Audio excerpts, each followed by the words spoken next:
Bonjour YouTube, j'espère que vous allez bien, bonjour Twitch, bonjour tout le monde. On se retrouve pour une nouvelle émission, une nouvelle édition de cette émission de Time Out. Aujourd'hui je suis en compagnie de Marie aka Marie Kigai et de Mimi, la foule en délire. Avant de vous laisser vous présenter, je fais un petit récap de l'émission. Time Out, qu'est-ce que c'est? C'est une émission qui revient, je vais arrêter de dire tous les samedis parce que je pense que ces mois-ci, avec les vacances et tout, ça bouge un peu, donc voilà, on est jeudi, je vous avoue tout. On va dire que c'est une émission hebdomadaire de 19h à 21h où à chaque fois je reçois deux personnes merveilleuses qui viennent me parler de leur life, de leur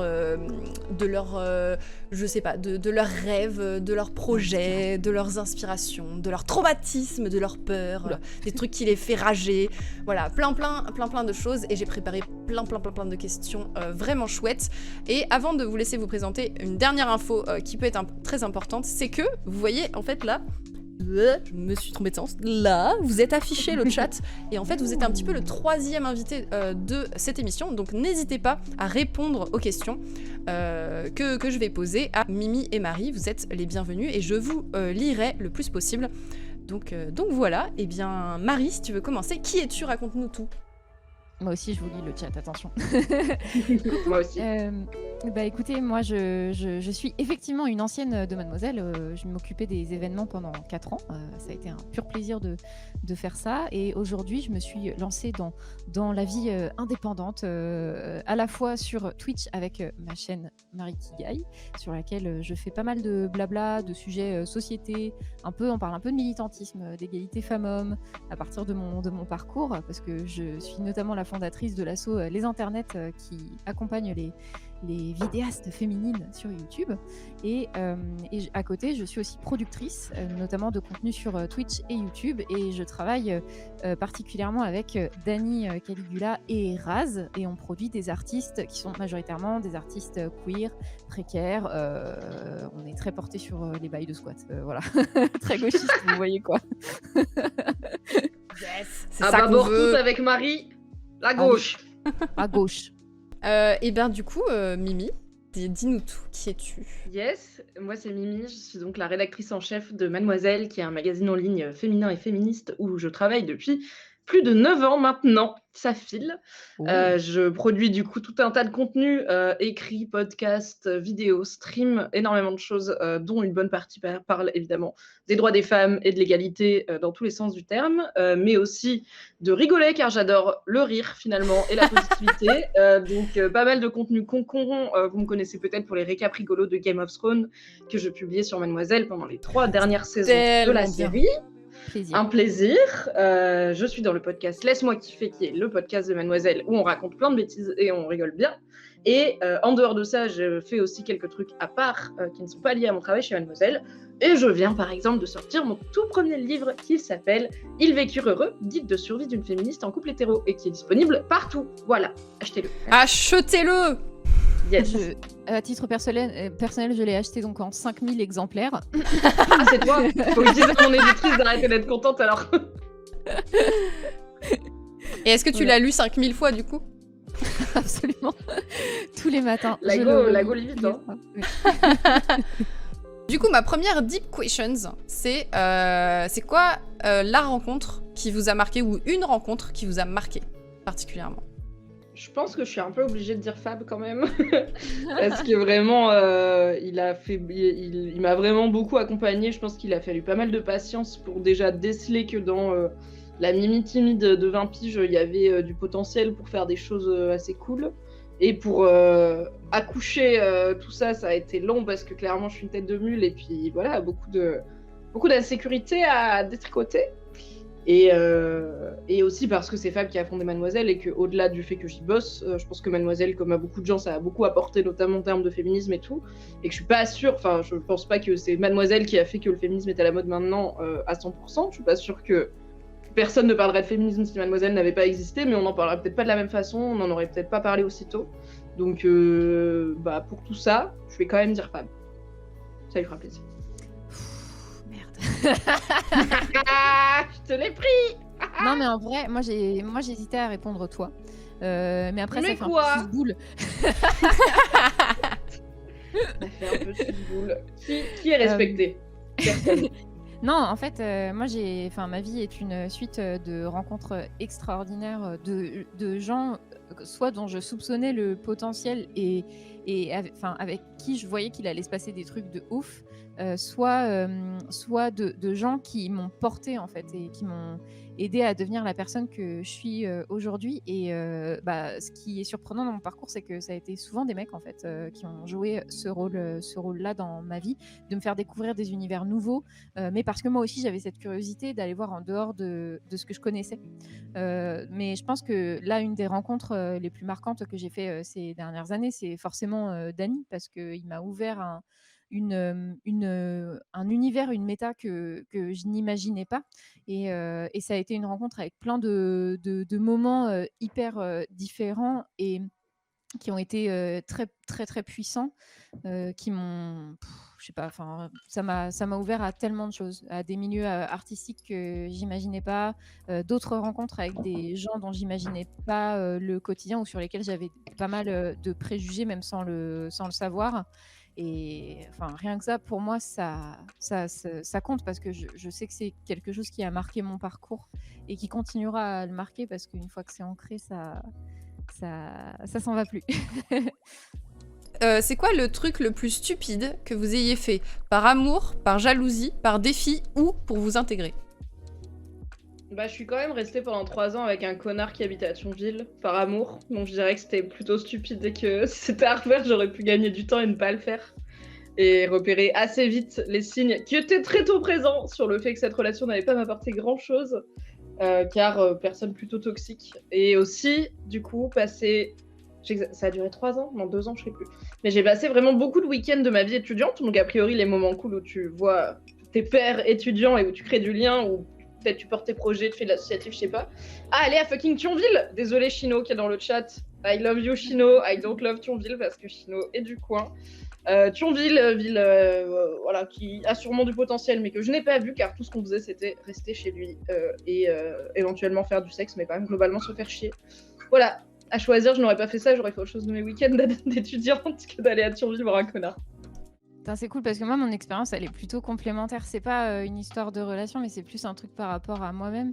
C'est qu'il y a un moment où je me suis un peu perdue dans la façon dont j'avais envie de me présenter, justement pour pouvoir m'intégrer dans des cercles dans lesquels j'étais de plus en plus poussée, notamment des cercles militants, culturels parisiens, alors que j'en venais pas au départ. Moi, je suis une meuf de la ruralité seine-et-marnaise, quoi. Ce que les gens qualifient de beauf par excellence.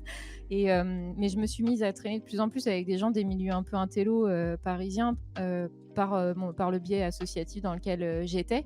Et il y a un moment où j'ai failli me perdre en fait là-dedans, parce que je continuais à faire ma fac un peu nulle à Créteil, et mes études qui me plaisaient pas, mais à côté j'étais avec des gens hyper intéressants, et j'avais envie de continuer à traîner avec eux et à être acceptée par eux.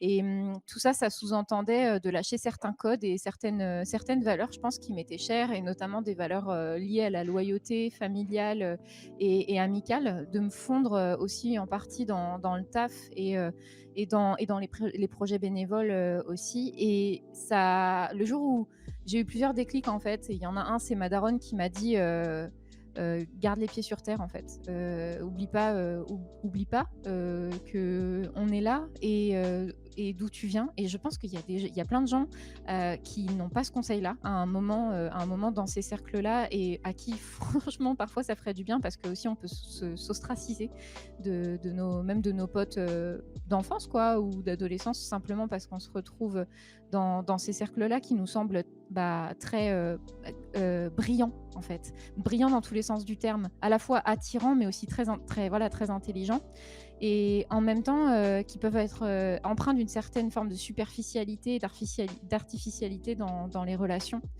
Et moi, ça a été ma daronne, et puis certains trucs qui m'ont fait shifter en fait, des codes où je me suis dit, mais là c'est pas moi en fait, là c'est pas moi, qu'est-ce que je fais dans cette soirée avec plein de gens bourgeois qui sont d'accord les uns avec les autres et qui comprennent pas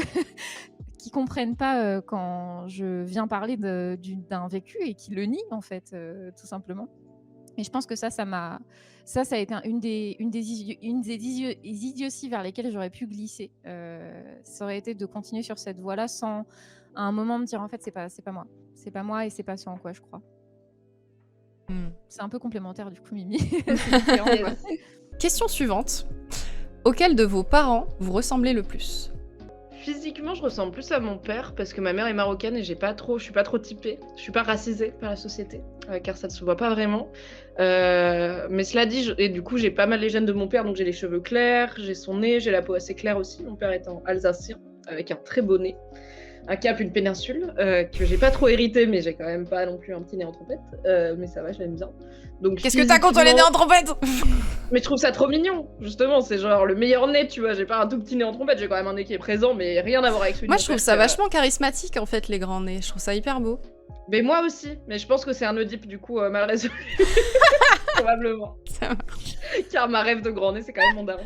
Mais après, plus je vieillis, plus je trouve que physiquement, je ressemble à ma daronne quand même, ce qui est très bien, parce que je la trouve très belle, et très bien pour son âge. Mais par contre, en termes de personnalité, vraiment... je sais pas ce qui se passe en termes de pourquoi entre tes 20 et tes 30 ans tu deviens progressivement ta daronne, mais je suis clairement ma daronne. Je veux dire, j'ai commandé un couscous et tout, tu vois. J'ai toujours une bouteille d'eau dans mon sac au cas où quelqu'un a soif. Enfin, je suis vraiment. La daronnerie est là. Donc voilà, c'est la vie. J'essaye de prendre que les bons côtés. C'est une très bonne, un très bon objectif, prendre que les bons côtés de ses parents. On verra si j'y arrive. J'y réfléchissais, tu vois, je me demandais en fait dans quelle mesure on hérite de nos parents. En fait, culturellement, bien sûr, quand tu grandis avec eux, tu t'imprègnes de certaines choses et de certaines valeurs et de certaines croyances. Physiquement, tu peux leur ressembler ou pas leur ressembler du tout. Moi, je ressemble physiquement plus à mon père qu'à ma mère, parce que mon père est blond et ma mère, elle est très très brune. Mais par oui. contre, j'ai pris le visage de ma daronne.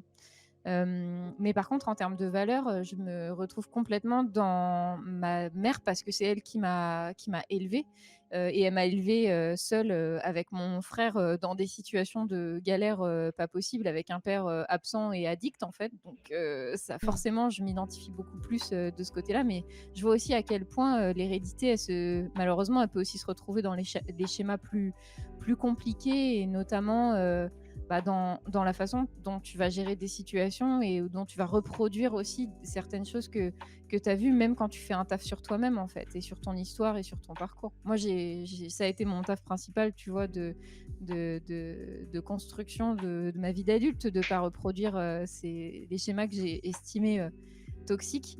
Mais en fait, ce que je préfère me dire, c'est que j'ai pris la déterre et le survivalisme de ma daronne et que mon père m'a filé ses cheveux blonds. Voilà. Mais effectivement, enfin, peut-être, je crois aussi que se focaliser sur le positif de ce que ça a pu t'apporter, même dans les moments les plus difficiles, les leçons que tu as pu tirer de ces expériences de vie, et à quel point ça t'a aussi parfois foutu un coup de pied au cul pour te sortir de la merde, c'est quelque chose de plutôt...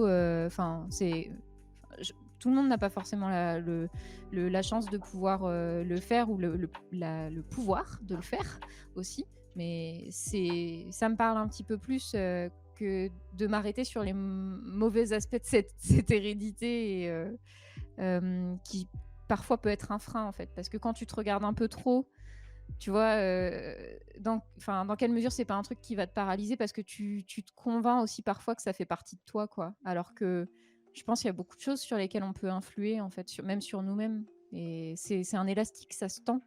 C'est plus ou moins long, c'est plus ou moins dur, c'est plus ou moins dans la souffrance. Mais putain, quand tu débloques des trucs, quelle fierté, quoi. Yes, quel plaisir. Et bah ça tombe bien, parce que la question suivante, elle est bien deep. C'est quoi qui vous fait le plus peur? Je pense que alors, je vais te laisser réfléchir, Marie, parce que pour moi, c'est pas très compliqué. J'ai eu, en fait, alors, truc bizarre qui se passe dans mon cerveau. Je suis vraiment fascinée par le fait que les gens, les acteurs et les actrices puissent pleurer sur commande. Je trouve ça absolument dingue de pouvoir s'auto-mettre dans un état émotionnel tel que tu vas pleurer, mais c'est pas vrai, c'est pas du tout... Enfin, t'as pas de vraie raison de pleurer, juste tu t'y mets. Et je me suis rendu compte que j'ai des périodes de ma vie où je peux trigger mon cerveau avec un scénario précis, et probablement finir en sanglots. Et pendant très longtemps, c'était la mort de mes parents. Vraiment, j'imaginais mes parents mourir et c'était dead, sanglots dans l'oreiller et tout. Et maintenant, de plus en plus, mais je pense que c'est parce que je vieillis et que malheureusement, je connais de plus en plus de gens qui ont fini par perdre leurs parents. Et je me dis que bon, enfin, je pense que la vie continue, même si c'est très dur. Du coup, il a fini de manger son couscous. D'imaginer que mon mec meurt, ça me trigger des trucs. J'ai un blocage avec le fait d'être jeune veuve. Qui date d'il y a un moment. Et là, j'y ai repensé récemment parce que Maya Mazoret, qui est une très bonne journaliste sexo notamment, a sorti un podcast que j'ai oublié le nom, super, mais je vais le retrouver, sur son expérience parce qu'elle a perdu son compagnon quand elle avait la trentaine, je crois. D'une façon assez brutale, inattendue, enfin c'est pas genre une longue maladie, il me semble pas. Et elle a fini par faire un podcast dessus. Et en fait, quand c'est arrivé déjà à l'époque, je la suivais sur son blog Sex Actu et elle en parlait et ça me mettait en PLS alors que vraiment j'avais 19 piges et en soi j'avais pas d'expérience de couple incroyable. Mais en fait, j'ai un vrai truc de les parents, c'est un peu la logique entre guillemets de la vie qui meurt. Les amis, t'en as plusieurs. Je veux dire, on t'encourage pas à en avoir qu'un seul dans ta vie. Mais il y a un vrai truc de si ton mec il meurt quand t'as mon âge, genre 29 ans, comment tu peux te réimpliquer dans une relation après en sachant à quel point, en fait, tout le monde peut mourir n'importe quand et à quel point ça fait mal si c'est cette personne-là qui meurt, pas de chance. Je suis là, vraiment, j'ai l'impression que si je deviens veuve, je vais au couvent, j'arrête l'amour forever. Et ça, vraiment, c'est un niveau de terreur que je suis pas encore capable d'appréhender totalement. Du coup, j'y pense très peu. Et quand j'y pense, je suis là, non. Vraiment, j'ai un truc de recul mental où je fais, on va pas rentrer dans cette pièce du tout. Mais j'avais ça pendant longtemps avec la mort de mes parents, enfin la mort éventuelle de mes parents. Et au final, maintenant, évidemment, c'est une perspective qui me rend très triste, mais ça me terrifie moins. Donc peut-être que j'aurai ça avec le veuvage, je ne sais pas. Oui, c'est une histoire intime. Merci, Ezoc, le podcast de Maya Mazoret. Merci pour le lien dans le chat. Voilà, fun times with la mort. Moi, en fait, je saurais pas comment répondre à cette question parce que je pense que j'ai eu des peurs qui aujourd'hui ont été remise en perspective. Je crois que très longtemps, j'avais peur de me retrouver à la rue et de pas réussir à subvenir à mes besoins. Donc j'ai eu une angoisse financière qui est, je pense, liée aussi à mon histoire familiale, quoi, au truc de ouah, putain, j'ai pas de filet, vas-y, j'ai peur de me retrouver dans cette situation-là. Puis j'ai rencontré des gens qui étaient dans de telles situations de précarité et qui s'en sont sortis d'une façon aussi, tellement puissante que aujourd'hui, je le vois vraiment différemment. Je pense que comme beaucoup de gens, j'ai peur de perdre les personnes proches, mais en même temps, c'est contrebalancé par une philosophie de vie aujourd'hui qui est un peu cosmique, tu vois. Autant je me dirais pas religieuse, autant je pense que j'ai une forme de spiritualité qui croit qu'il y a une forme on laisse un héritage dans nos actions, les gens nous oublient pas et on fait toujours partie de cette histoire-là, que ce soit la petite ou la grande histoire, parce qu'on a marqué les gens par notre existence. Et du coup, j'ai un peu du mal à y répondre, tu vois, sur c'est quoi ta plus grande peur, parce que c'est une somme de petites peurs qui peuvent être du quotidien, qui peuvent relever d'insécurité dans mes relations, dans mon rapport à moi-même, à mes compétences, au fait que Mimi est peut-être en train de crever là alors que c'est une de mes meilleures potes et que j'ai pas envie du tout de la perdre. T'inquiète, not today. Mais je vais juste boire un verre d'eau, j'arrive. Mais je vous entends, t'inquiète. Une peur de la maladie aussi qui s'est beaucoup développée ces derniers mois et ces dernières années. Beaucoup de peur de perdre des gens qui me sont précieux avec ce virus qu'on a jugé incontrôlable aussi pendant un certain temps avant de mettre en place des solutions qui sont plus ou moins efficaces. La peur d'un monde qui change, mais en même temps peut-être aussi la peur de ne pas réussir à m'adapter à ce monde qui change. Et en même temps... une observation très pragmatique de bah si, regarde, t'es toujours là. Tu vois, en fait, mes peurs, moi aujourd'hui, mes peurs, elles sont aussi vachement contrebalancées par une réflexion plus vivante de je comprends d'où elles viennent. Je suis en lutte au quotidien contre ces peurs-là, mais en même temps, et avec mes propres armes et mes maladresses, et ça tait pas forcément toutes les petites voix, mais il y a un moment où parfois aussi, je m'évite de me poser cette question-là parce que je veux pas non plus que ce soit quelque chose de paralysant, quoi. Mais ouais, dans mon chat, j'ai quelqu'un qui dit la philo, ça sauve. Je suis assez d'accord avec ça.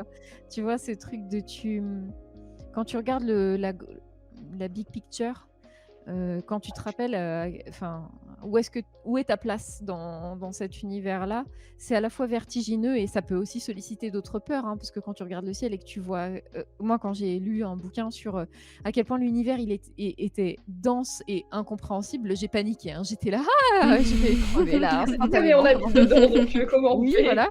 C'est un miracle que je sois en train de respirer dedans et puis tu as des gens qui meurent autour de toi de façon hyper violente aussi parce qu'il y a un truc dans leur corps qui déraille et ça te rappelle à quel point tout ça à quel point on est des miracles en fait, à quel point la vie elle est hyper fragile et au fond c'est cette réflexion sur la mort, je pense qu'il y a derrière la réflexion sur la peur. Quel est ton rapport à la mort et comment est-ce que tu la combats au quotidien? Et moi j'ai plutôt tendance à me poser la question dans ce sens-là plutôt que dans le sens de la peur, même si je sais que je suis tenue par ces choses-là au quotidien, quoi. Je sais pas si c'est très clair, mais... Non, mais si, de ouf. Ouais, en fait, l'aspect cosmique et de notre place insignifiante dans l'univers, c'est ce qui me permet à moi de pas avoir du tout peur de ma propre mort et de la Ouais. perspective de mourir. Moi, j'ai pas du tout eu ce truc de attends, mais on meurt à la fin, tout est vain, et puis Meuf, t'as écrit un bouquin! Rien de que ça, tu vois. oui, T'as écrit un déjà, bouquin. mais tu vois, je l'ai pas écrit en me disant comme ça, je suis immortelle, mon nom sera prononcé pendant des milliers d'années. Je suis pas sûre que mon bouquin va finir, tu vois, dans les musées, quoi. Mais j'aimerais bien. Mais j'ai jamais eu peur de ma propre mort et de la mortalité, on va dire, de l'être humain, parce que pour moi, il y a un côté tellement, mais c'est peut-être mon athéisme aussi, mais il y a un côté tellement logique et Pragmatique, ouais. rassurant, en fait. À la fin, on meurt, et la plupart d'entre nous, pas grand monde s'en souviendra, genre une génération après qu'il soit mort, parce qu'on n'est pas là pour marquer le monde tous, tu vois, on peut pas. C'est pas grave. On aurait quand même bien vécu et fait des choses, et les gens se souviendront de nous aussi longtemps qu'ils peuvent. Et du coup, vu que c'est tout le monde, je suis vraiment en mode, mais ça ne sert à rien de se stresser avec, on peut rien y faire, c'est le seul truc inéluctable. Et quand t'es mort, tu le sais plus, donc toi, t'es tranquille. Mais par contre, la mort de mes proches et moi qui reste, ça, c'est chiant, je suis pas pour. Mais ma propre mort, je suis là, bon. Évidemment, comme tout le monde, j'espère pas souffrir, parce que souffrir, ça fait peur, mais tu vois, ça arrivera quand ça arrivera. Ça, la mortalité, ça me fait pas peur. En même temps, t'as des tatouages, donc souffrir, bon, ça va. Oui, alors je ne conseillerais pas aux gens de ce stream, si vous n'avez pas de tatouage et que vous vous dites, je vais me faire un premier tatouage. Vous vous dites, je vais me faire tout le putain de bras en couleur avec du coloriage, ça me coûter 500 balles, ça va prendre 5 heures, et on va faire un malaise vagal au milieu. Yes. Bon, sachez que ce sera pas votre meilleur vendredi après-midi, et que, contrairement à certaines personnes, vous ne devriez pas aller boire des coups juste après. Ce n'est pas une bonne idée. Voilà. Oh, mais faut pas faire maintenant ça. qu'il est là, je l'aime beaucoup. Non, c'était complètement con. Mais bon, c'est les premières fois, c'est beaucoup d'erreurs de débutants. Hein.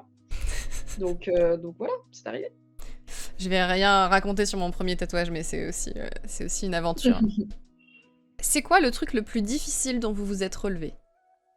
Je crois que c'est ma question la plus difficile. Hein. Prenez votre temps.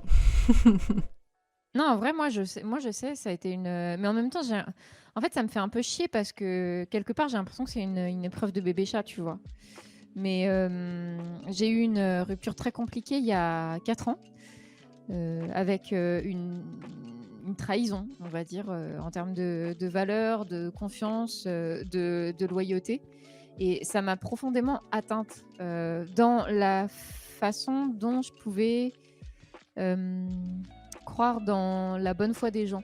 Parce qu'il y avait un trop grand écart entre ce qu'on m'avait fait croire et ce qui était dans la réalité. Et notamment, j'ai vu, ce que j'ai vu m'a pas du tout plu parce qu'il y avait beaucoup de lâcheté. Et aujourd'hui, c'est quelque chose qui m'a marqué parce que c'est une chose que je ne supporte plus, la lâcheté. La malhonnêteté intellectuelle, le fait de ne pas dire profondément ses idées, tu vois. Et de ne pas les assumer en fait parce que ça pourrait faire que tu serais moins aimé par certaines personnes. Moi c'est quelque chose qui m'a ça m'a pas mal changé mon regard, que ce soit à titre perso, pro, militant, enfin sur plein de choses. Et je pense que c'est un des trucs un des épisodes de ma vie qui ont été les plus difficiles. D'autres ont été aussi difficiles, mais je pense que je m'en souviens moins clairement parce que c'est moins récent. Mais celui-là a clairement fait la personne que je suis aujourd'hui et a constitué aussi la façon dont je me bats et les discours que je souhaite véhiculer aujourd'hui. Mais bon, j'ai été trompée, quoi, globalement. Ah, mais ça arrive, écoute, voilà, la concluvie est présente, c'est pas grave. Bah déjà, Voilà, c'est pas ta faute. Oui, non, mais de ouf. Et enfin, tu vois, il y a le truc aussi de, c'est pas. En fait, moi, ce qui m'a le plus blessée dans cette histoire, c'est plus ce truc de j'étais pas dans de me rendre compte que j'étais pas dans une relation où la personne pouvait m'en parler ouvertement. En fait, j'aimerais bien que ça change. Peut-être que c'est pas une bonne idée qu'on continue dans ce mode de relation-là. Enfin, tu vois, moi, c'est ça qui m'a retourné en fait, c'est de me dire, mais moi, j'ai envie d'avoir des rapports avec les gens qui soient vraiment honnêtes, où on ose se dire ce genre de choses, même si au début ça fait mal parce que ça réveille des insécurités, tu vois. Et je pense que ça a vraiment, ouais. Ça m'a marqué.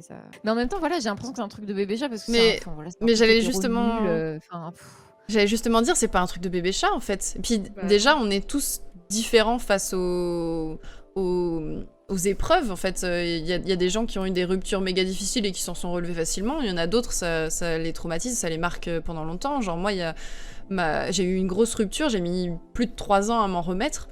Donc non, je pense que en fait, il y a sûrement des trucs que t'as vécu et t'as été genre en mode méga badass, ça t'est passé comme ça et tu t'en es relevé.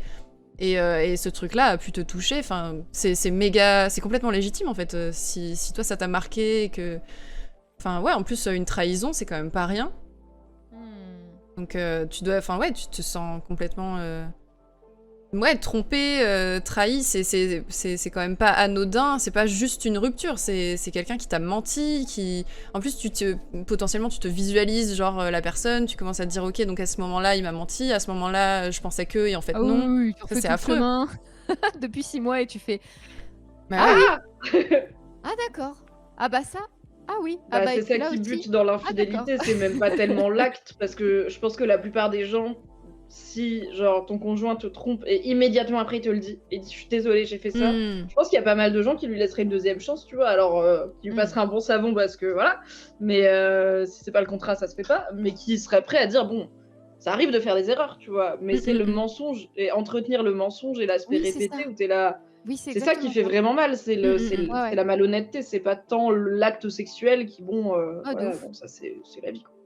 Ouais, de ouf, je suis d'accord avec ça. Moi, c'est plus le truc de vas-y, en fait, j'aurais préféré qu'on le vive autrement et que que tu sois transparent avec moi. Pourquoi est-ce que c'est pas possible? Et derrière, il y a beaucoup d'histoires d'histoires que les gens se racontent aussi. Mais parce que après, c'est bizarre parce que autant là, je l'ai vécu dans un cercle amoureux, autant il y a eu des schémas qui se sont répétés dans d'autres cercles où le manque de communication et la peur de se dire les choses avec transparence, comme on a pu l'évoquer même au début du live, tu vois, ça a provoqué ce genre de situation où ça s'engraine en fait. Juste ça grossit et ça devient tellement gros que c'est inadressable à un moment. Et c'est pour ça que moi j'ai plutôt ce discours aujourd'hui de venez, en fait on prend le problème à la racine avant que ça devienne une énorme sauce. Et que le volcan pète. Même si on peut pas. C'est super important de se parler. C'est pas évident, mais c'est tellement important. Mais de ouf, de ouf. Je trouve que ça désamorce tellement de situations compliquées en fait, de le prendre dès le début. Mais après, il faut peut-être passer par ces expériences-là aussi pour en arriver à cette vision. Et c'est pas grave en fait. Tu vois, je le vis. Enfin, même si ça a été une difficulté en soi, moi je suis là, putain, je l'ai vécu et je sors grandi de ce truc-là. C'est ça qui est le plus important pour moi, quoi. Mais c'est ce que j'allais dire. Genre, c'est trop cool que tu en sois ressorti en ayant, je sais pas, appris, enfin pas forcément appris des trucs, mais genre que tu sois une personne différente et peut-être pour le mieux, même si c'est un truc vraiment naze et que ça se fait pas, wesh. C'est là que tu mesures aussi ta capacité de résilience. Et moi, c'est ça qui m'a fait tenir, je pense, à un moment, c'est de me dire, en fait, putain, j'ai cette capacité-là, quoi, de me relever des difficultés et c'est pas parce que les gens me déçoivent que je peux pas continuer à faire mon chemin. Parce qu'au fond, je sais que je peux compter sur moi. Je peux compter sur mon pilier de relations très proches qui ont été là aussi à ce moment-là et c'est hyper important. Mais je sais qu'au fond, je peux aussi compter sur moi, même si j'aime pas être toute seule. Je ne veux pas être toute seule, mais j'ai cette force intérieure qui me permettra de passer ces obstacles-là. Et je pense que ça, c'est hyper précieux, notamment quand tu es dans des schémas de dépression qui sont très profonds, où tu en viens à te questionner là-dessus, sur est-ce que j'arriverai à m'en sortir en fait.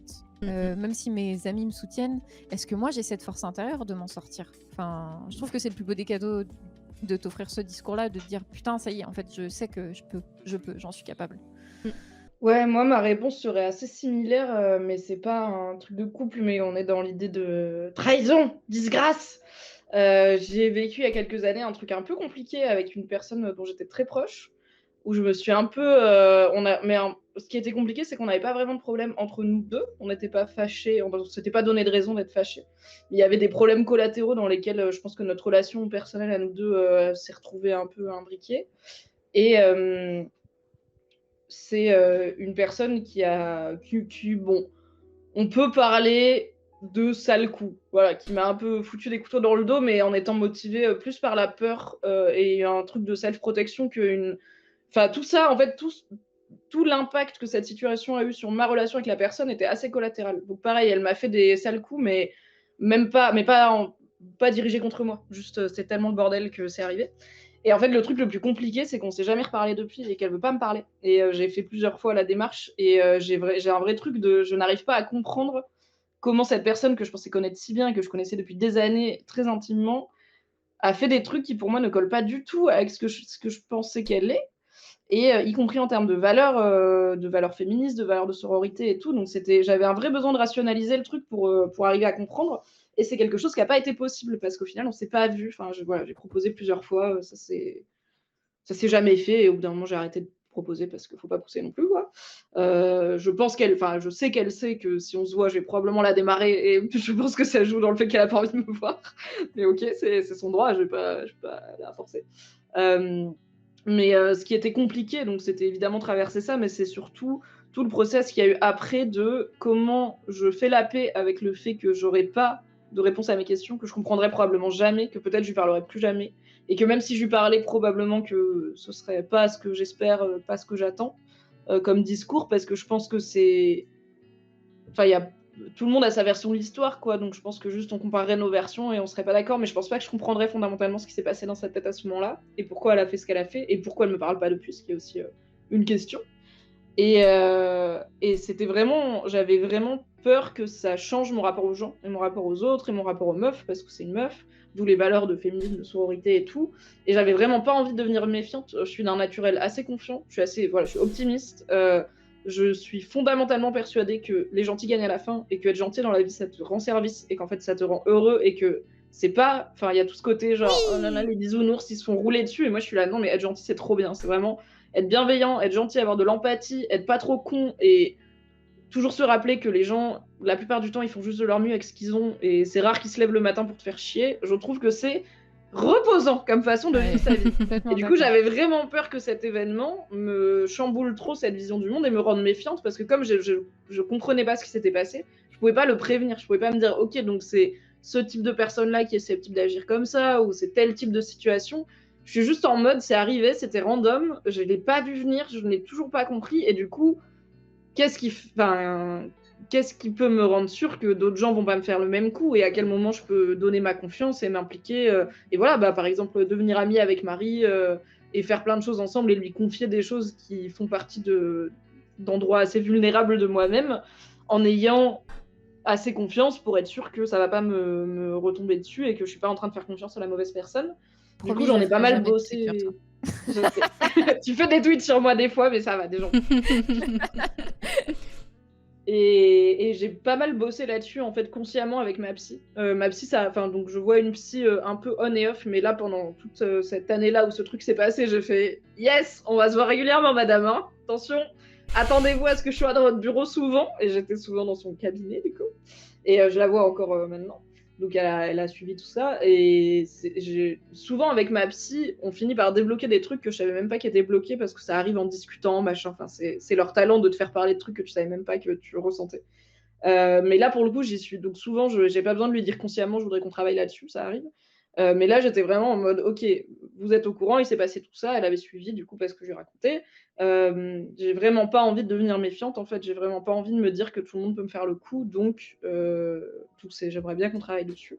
Et du coup, j'ai l'impression, maintenant ça commence à dater un petit peu, enfin, je pars du principe que cette histoire est terminée, et je pense qu'elle l'est, et j'ai l'impression que c'est bon, ça a marché. J'ai pas l'impression d'être plus méfiante. J'ai appris des choses, je suis peut-être un peu prudente à la limite, mais j'ai pas l'impression d'être devenue farouche à cause de ça. Et il y avait un peu un côté revanchard de... J'ai pas envie de lui donner le privilège de changer ma façon de voir le monde. J'ai pas envie de lui donner ce pouvoir de changer des choses chez moi. Donc je suis contente que ça n'ait pas marché. Il y a un petit côté salcon, genre, chais, tu n'as pas d'influence sur moi. Mais il y a quand même un gros côté de yes, cool, j'ai pas envie de devenir une meuf méfiante. Et je pense que plein de gens un peu nuls le sont parce qu'ils ont fait confiance à des gens qui ont été nuls avec eux et que du coup ça les a rendus nuls parce qu'ils se sont dit bah être gentil ça sert à rien, les gens sont des connards, autant être un connard et gagner du coup. Donc j'avais vraiment, sans parler de, j'allais pas me mettre à bousculer des petites vieilles dans la rue, hein, mais j'avais pas envie d'être dans cette dynamique là, donc je suis contente de pas y être tombée, mais c'était du taf, mais on a fait le taf.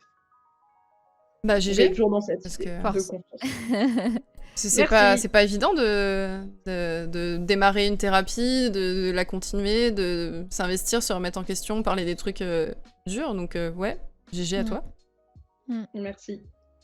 La psychothérapie, Quel beau ça aide, hein, vraiment. parcours. Ah, c'est mon inspiration de vie, Mimi. Et du coup, est-ce que vous voulez répondre à la dernière question? Qu'est-ce que vous aimeriez dire au vous de 10 ans? Mais c'est bien, on finit sur un truc positif, parce que si Oui. on avait fait l'inverse... Bah, c'était le plan. C'était le plan à la base, c'était de La finir par personne cette attaquée. question. Je pense que je lui dirais de se détendre, hein, globalement. Je dirais, en fait, c'est pas... Enfin... C'est pas si grave, vraiment, c'est pas très important. Va parler aux gens, il y en a qui vont être chelous, il y en a qui vont pas être chelous, il y en a qui vont être cool. Ceux qui sont chelous, c'est pas grave. Peut-être prends pas les trucs aussi à cœur, fais ta vie, kiffe. Je pense que j'étais pas une enfant très détendue, j'ai l'impression. Et j'étais tout le temps plongée dans un bouquin, tout le temps en train de faire un truc. Et j'ai pas tellement de souvenirs de mon enfance, genre je sais que j'ai eu une enfance quand même heureuse et tout et chanceuse, donc il y a pas d'histoire de trauma enfoui, mémoire traumatique ou quoi, mais je pense que j'étais très très prudente et très flippée de tout. Donc je lui dirais girl chill vraiment, parce que j'ai fini par faire des trucs qui me terrorisaient et dire ah bah en fait ça va. Et peut-être que si j'avais fait des trucs qui me terrorisaient à 10 ans, j'aurais moins mis de temps à faire les autres trucs qui me terrorisaient à 20 ans. Donc je pense que je lui dirais vraiment calme-toi. Tout va bien se passer, fais des trucs, on verra, c'est pas grave. Au pire, ça rate, vraiment. Lâcher un peu du lest, quoi. Faut pas se mettre la pression. On s'est beaucoup mis la pression à la préadolescence et pendant notre enfance, ça c'est sûr. Je me demande si c'est différent aujourd'hui, d'ailleurs. J'ai pas l'impression, hein. De ce que je vois, j'ai pas l'impression, et je pense qu'il y a limite, je pense que sans vouloir faire ma boomer de base, les réseaux sociaux c'est compliqué parce que du coup t'es tout le temps en performance. Là où moi au moins j'avais pas de potes au collège, mais quand je rentrais du collège personne me faisait chier quoi. Enfin, j'étais pas confrontée aux gens du collège une fois que j'y étais plus, même si on avait MSN quand même et Caramel à l'époque. Je pense que l'aspect performance des réseaux c'est très compliqué, et il y a aussi un truc de... Il y a un peu une pression à monétiser toute ta vie, tu vois. Genre, t'as plus juste un loisir, t'as une chaîne secondaire, tu vas créer, mais pour gagner des followers, tu vas les poster sur Insta, machin. Il y a plus ce truc de juste... Moi, quand j'étais gamine, je lisais 4 livres par semaine, je faisais pas de Goodreads à la fin pour dire voilà ce que j'en ai pensé, je faisais pas de petits posts Instagram jolis pour dire voilà mes reco-lectures, juste je faisais ma vie. Et parce que j'étais pas en performance. Et Internet dans la poche, c'est quand même potentiellement être en performance et en représentation tout le temps. Et ça, je pense, en termes de pression, ça doit être très dur. Hein. Moi, en fait, ça rejoint un peu ce que tu dis. Je pense que c'est dans la lignée, mais je lui dirais il n'y a pas de normal. Ça n'existe pas, le normal. Ça n'existe pas, la norme, en fait. Et plus tu essaieras de fit dans des environnements que tu considères comme étant dans la norme pour plaire aux autres, plus ce sera compliqué à vivre pour toi. Donc, en fait, vis comme toi, tu as envie de vivre, soit qui tu as envie d'être, tout simplement, sur tous les aspects de ta vie. Je pense que c'est sur ça que j'aurais eu envie de me décomplexer très tôt, en fait, En fait, le normal n'existe pas. Cherche pas à être une personne normale. Cherche pas à te faire des potes normaux, à faire un parcours normal, à avoir un boulot normal, à avoir des relations normales, parce que c'est pas forcément ça qui va t'épanouir le plus. Et guess what? Bah, c'est parce que, notamment, ça n'existe pas, en fait. Je pense que ça m'aurait fait du bien, en fait, de le savoir à l'époque. Et peut-être de me rapprocher des personnes qui sont plus adaptées à ma personnalité, plutôt que d'essayer de me fondre dans un moule un peu, je dis normal, mais parfois sur certains aspects un peu normie, en fait. Là aussi, je fais de la C'est quoi la diff entre normal et normie pour toi? Bah, parfois où tu te rabaisses, en fait. Tu te rabaisses au moins bien et à ce qui est moins intéressant, globalement. Il y a le normal standard et il y a le normie bête, tu vois? Enfin, moi, c'est ça. Il y a eu des moments où j'ai eu l'impression de me bêtiser, de me bêtifier. Je sais pas s'il y a un adjectif ou De un t'abêtir. verbe. Je crois que c'est ça. De m'abrutir. Talent caché, double championne régionale, non, pas du tout, double candidate régionale des Dico d'or quand j'étais au collège et au lycée. Enfin, au collège, ce qui explique que peu d'amis. Mais voilà, talent caché, je l'avais oublié. Donc je pense que le terme est abêtir. Stylé. J'ai vu Bernard Pivot en vrai. Est-ce que t'as un trophée ou t'as un diplôme, un truc? Non.